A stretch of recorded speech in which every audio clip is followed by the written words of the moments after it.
যে বাংলাদেশে এখন আমরা জ্বালানি সংকট ও পরিবর্তিত বৈশ্বিক পরিস্থিতির প্রেক্ষাপটে institute for planning and development IPD বিশ্ব সাহিত্য কেন্দ্র ভবনে আয়োজন করে এই সেমিনার। এতে নগরায়ন ও উন্নয়ন ভাবনায় আমূল পরিবর্তনের সুপারিশ করেন বক্তারা। কয়েকটা বড় বিল্ডিং কি চালাতে সংস্থার নির্বাহী পরিচালক অধ্যাপক ডক্টর আদিল মোহাম্মদ খান বলেন, সংকট মোকাবেলায় ব্যক্তিগত গাড়ির পরিবর্তে গণপরিবহন এবং হাঁটাহাঁটির দিকে মনোযোগ দিতে হবে। সেই সঙ্গে আমদানি নির্ভরতা কমিয়ে সোলার, বায়ু এবং বর্জ্য থেকে বিদ্যুৎ উৎপাদনের মতো নবায়নযোগ্য জ্বালানিতে মনোযোগী হতে হবে।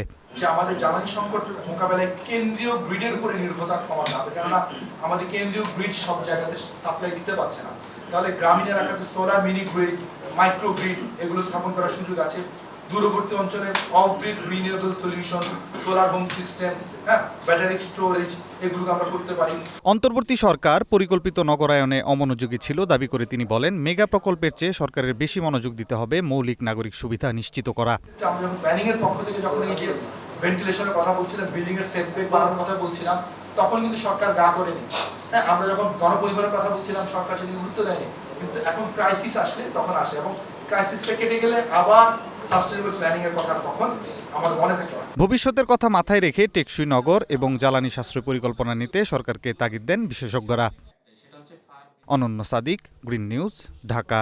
আমার বাম পাশে আছেন সাজিদুল হক।